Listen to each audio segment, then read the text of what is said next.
हम अपने दर्शकों को बता दें कि मैं रामनगर विधानसभा क्षेत्र में हूं और यहां के स्थानीय लोग जो है उनकी क्या सरकार से मांग है।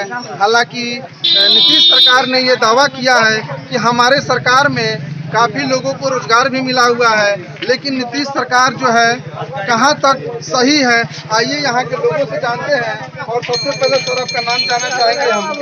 मेरा नाम इंजीनियर प्रदीप कुमार हुआ और मैं शिक्षा के क्षेत्र से जुड़ा हुआ हूँ।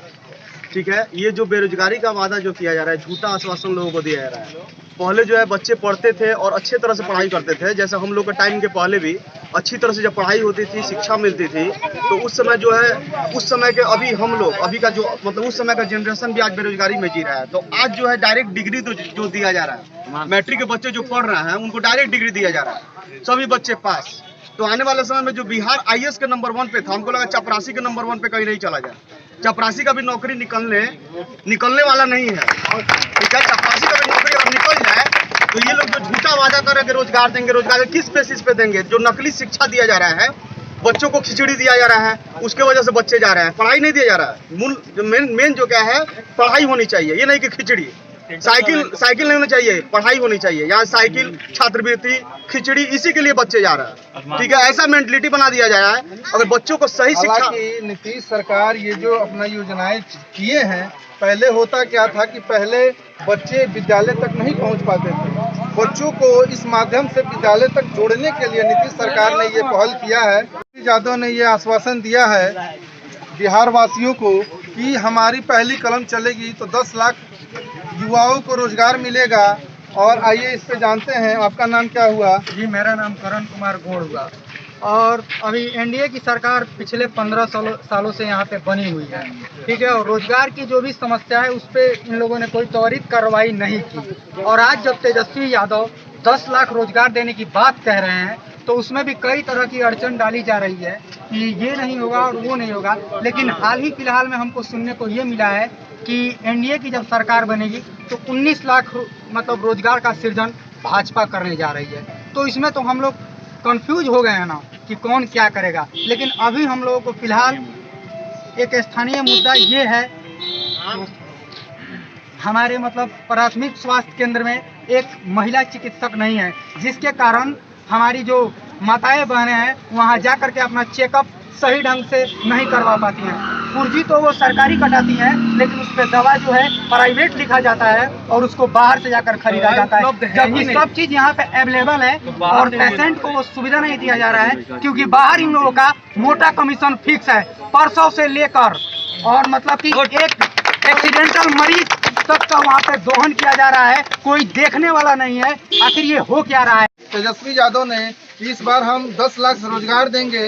इस बार क्या बिहार की मूड बनी हुई है? यहाँ के युवा से हम जानते हैं कि इस बार किसकी सरकार होगी और क्या इस बार का ये जो तेजस्वी यादव की जो कहे हैं उन्होंने कि 10 लाख रोजगार देंगे, तो इस पे क्या कहना चाहते हैं आप? 10 लाख रोजगार की जहाँ तक बात है, इस बार की जो राजनीति है, हमारे जो विधानसभा का इलेक्शन हो रहा है, कम से कम जाति से हटकर रोजगार पे तो आगे शिफ्ट हुआ। क्या होता है कि पहले हम जाति के आधार पे वोट मांगा जाता था, हर जाति अपने अपने जाति को वोट करने के लिए आगे आती थी। लेकिन अब क्या हुआ है, इस बार का इलेक्शन जाति से हटके रोजगार की तरफ आया हुआ है, स्थानीय मुद्दा की तरफ आया हुआ है। हमारे यहाँ का सबसे बड़ा स्थानीय मुद्दा मसान नदी पे एक बांध का है, जो कि पिछले 10 सालों से मैं खुद मसान नदी से त्रस्त हूँ। मेरे गांव के जाने वाला जो मुख्य रास्ता है, जो हम सुशासन बाबू हल्ला कर रहे हैं कि भाई हम विकास किए हुए हैं, भाई विकास किए हुए रहते हैं तो हमारा गांव यहाँ से महज 7 किलोमीटर दूर, प्रखंड मुख्यालय से 7 किलोमीटर जो गांव दूर है, वहाँ पे जाने के लिए आज एक रास्ता तक नहीं है। उस जो रास्ता बचा हुआ था, हमारे माननीय विधायिका जी के इतने कर्मठ थी कि वो रास्ता मसान नदी में विलीन हो चुका है। आइए हम मुखातिब होते हैं फिर और जानते हैं इनकी क्या जन समस्या है यहाँ की। और सबसे पहले अंकल जी अपना नाम बताएंगे। शंकर झा, मैं पेशा से तो इंजीनियर हुआ और मैं यहाँ तो समस्याएं अनेक हैं, हर स्थिति में हर जगह समस्याएं हैं और समस्याएं के निदान के लिए जो है जनता प्रतीक्षारत है। लेकिन जो काम नहीं हो भी रहे हैं, जो रूटीन जॉब हैं, उनको भी आज विकास का दर्जा दे दिया गया है। लेकिन विकास जो हो रहे हैं गुणवत्ता विहीन हो रहे हैं। क्या ये हमारे जनप्रतिनिधि का यही दायित्व है कि सरकारी निधि का जो है तो दुरुपयोग हो।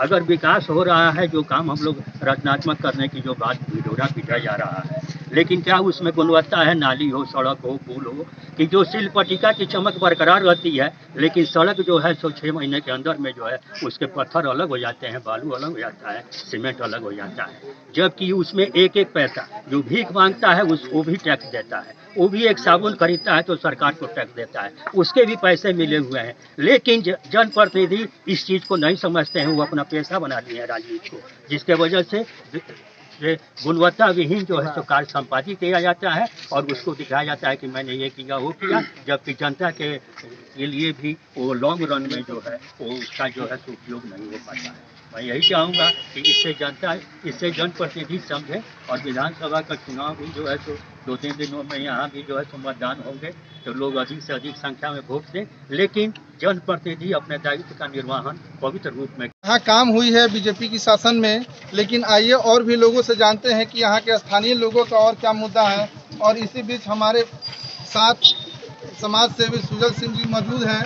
आइए इनसे जानते हैं कि इनकी क्या जन समस्या है इनके क्षेत्र की। सबसे पहले मैं ये कहना चाहूँगा कि हमारा देश किसानों का देश है, लेकिन बीजेपी सरकार हो चाहे इससे पहले की जो सरकार है, सभी वादे करते हैं किसानों के लिए।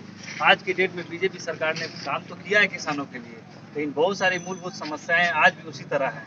जैसे यहाँ स्थानीय मुद्दा पे हम बात करें तो मसान नदी से हर साल दर्जनों किसान को लाखों का नुकसान हो रहा है। उनकी फसलों के नुकसान के साथ साथ जमीन का भी नुकसान हो रहा है, जिसका ना मुआवजा ना सरकार दे रही है, ना इसकी कोई पहल कर रही है। बस कहने के लिए हर साल 0 बैग डाल दिया जाता है बाढ़ के समय, और समस्या वहीं की वहीं रह जाती है। और हर साल मेरा मानना है कि हर साल इस क्षेत्र के दर्जनों किसान पूरी तरह त्रस्त हैं, और इस समस्या पे आज तक बीजेपी की सरकार होते हुए हमारे क्षेत्र में 25 साल से यहाँ बीजेपी के विधायक हैं, और हमारे माननीय भागीरथी देवी जी 10 साल से यहाँ पे हैं, लेकिन इसकी स्थायी समस्या का समाधान नहीं हो पाया, जिसके लिए हम सभी किसान क्षुब्ध हैं। और आगे जो भी उम्मीदवार इस कार्य के लिए आगे आएगा, आश्वासन देगा, लिखित देगा। क्या कहना है इस मुद्दे पे? सबसे पहले सर अपना नाम बताइए। मेरा नाम रूप नारायण कुमार हुआ, और मेरा 24 घंटा में 18 घंटा समझिए कि भगत सिंह चौक पे ही गुजरता है। वहाँ पे सबसे बड़ी समस्या है शौचालय की, क्योंकि वो ऐसा बाजार है कि दिन भर में लाखों लोग वहाँ से आते जाते हैं, माताएं बहनें आती हैं। पुरुषों के लिए तो ठीक है, कहीं भी खड़े होके शौच कर लिए, लेकिन माताएं और बहनें कहाँ जाएंगी? आज तक ये मतलब कि जरूरी जो सबसे चीज़ है, प्रधानमंत्री का नारा है स्वच्छ भारत स्वस्थ भारत, इसके अंतर्गत रामनगर तो कहीं नहीं दिख रहा है, कहीं नहीं दिख रहा है। हमारी यही है मांग कि सबसे पहले चुनाव के बाद हो, 1 महीना बाद हो, 10 दिन बाद हो, शौचालय बहुत जरूरी है रामनगर बाजार में। आप यहाँ पे हैं, लेकिन आप बाजार में जाकर देखिए तो कहीं भी आपको एक ढंग का शौचालय नहीं।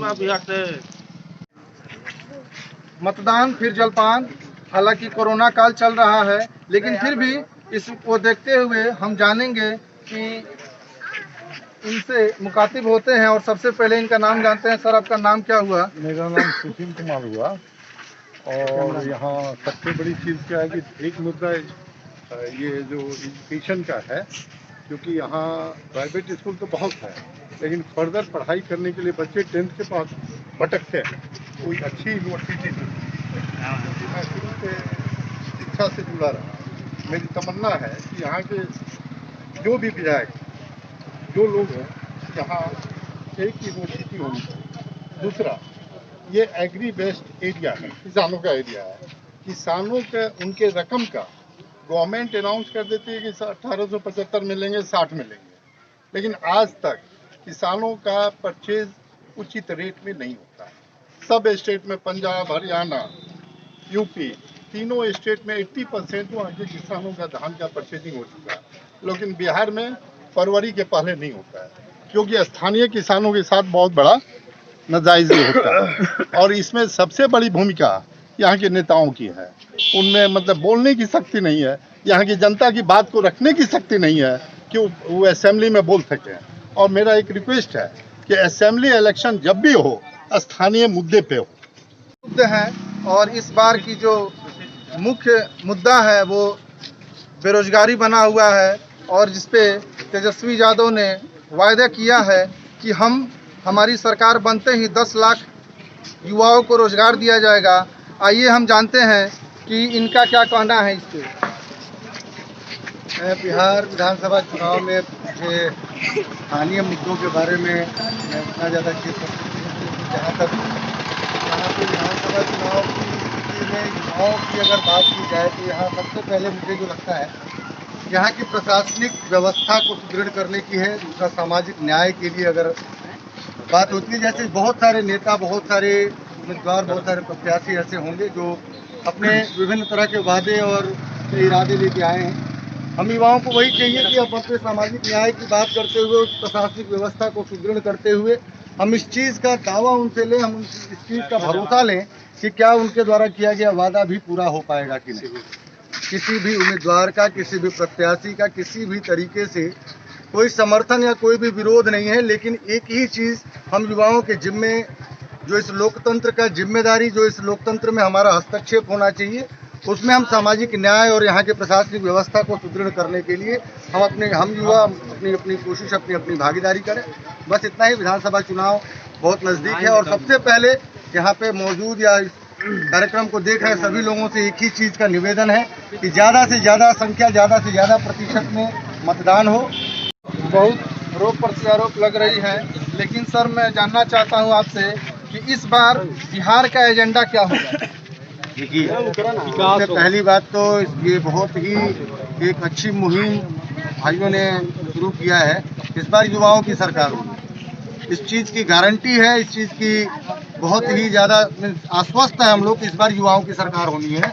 और चाहे सरकार का मुखिया कोई भी हो, चाहे सरकार का मुखिया कोई भी हो, घर का मुखिया कोई भी हो, लेकिन निर्णय जो भी होगा उसमें युवाओं का हस्तक्षेप होगा, इस बात की गारंटी। बिल्कुल बिल्कुल बिल्कुल बात इन्होंने कही है। और मैं आर्यावर्त न्यूज़ 24